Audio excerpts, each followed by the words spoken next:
বিএনপির চেয়ারম্যান হিসেবে দায়িত্ব নেওয়ার পর এই প্রথম চট্টগ্রামে আসছেন তারেক রহমান। 2005 সালে 6 মে চট্টগ্রামের লালদিঘি মাঠে দলের সিনিয়র যুগ্ম মহাসচিব হিসেবে সর্বশেষ জনসভা করেছিলেন তারেক রহমান। এরপর আগামীকাল সকালে চট্টগ্রামের পলো গ্রাউন্ড মাঠে সমাবেশে বক্তব্য দেবেন তিনি।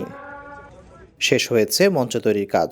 সমাবেশের শেষ মুহূর্তের কাজ তদারকি করতে প্রতিনিয়ত মাঠে আসছেন দলের নেতাকর্মীরা। শুধু চট্টগ্রাম উত্তর, দক্ষিণ ও নগর বিএনপি নয়, বৃহত্তর চট্টগ্রামের সাধারণ মানুষ তাকে দেখার জন্য এবং বক্তব্য শোনার জন্য উদগ্রীব হয়ে আছেন বলে জানিয়েছেন দলের নেতারা। তারেক রহমানের এবারের সমাবেশকে কেন্দ্র করে চট্টগ্রামের বিএনপি ও অঙ্গ সংগঠনের নেতাকর্মী সহ সাধারণ মানুষের মধ্যে উৎসাহ উদ্দীপনা সৃষ্টি হয়েছে। সব জায়গায় দেখবেন জনসমুদ্র এবং পুরো চট্টগ্রাম একটি সমাবেশের নগরীতে পরিণত হবে। আমাদের অনুভূতি না, সারা চট্টগ্রামের জনগণের যেই অনুভূতি দেখতেছি আমি, এটা গণজোয়ারে পরিণত হবে। একটা আনন্দ বয়ে যাচ্ছে আর কি, অনেকদিন পরে যেহেতু আমাদের সমাবেশ, অনুভূতিটা হচ্ছে খুব ভালো লাগতেছে, এটা বলতে পারবো আর কি। বাণিজ্যিক রাজধানী হিসেবে চট্টগ্রামকে কিভাবে ঢেলে সাজাবেন তারেক রহমান তার বক্তব্যে সে ধরনের পরিকল্পনা জানাতে পারেন বলে মনে করছেন চট্টগ্রামের সিটি মেয়র।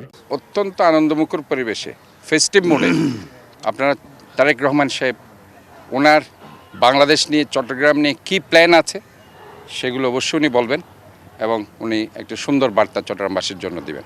সমাবেশ ছাড়াও রবিবার চট্টগ্রামের একটি হোটেলে বিভিন্ন বিশ্ববিদ্যালয়ের 300 শিক্ষার্থীদের নিয়ে উইথ পলিসি টকে অংশগ্রহণ করার কথা রয়েছে তারেক রহমানের। নাইমুল ইসলাম, বৈশাখী সংবাদ, চট্টগ্রাম।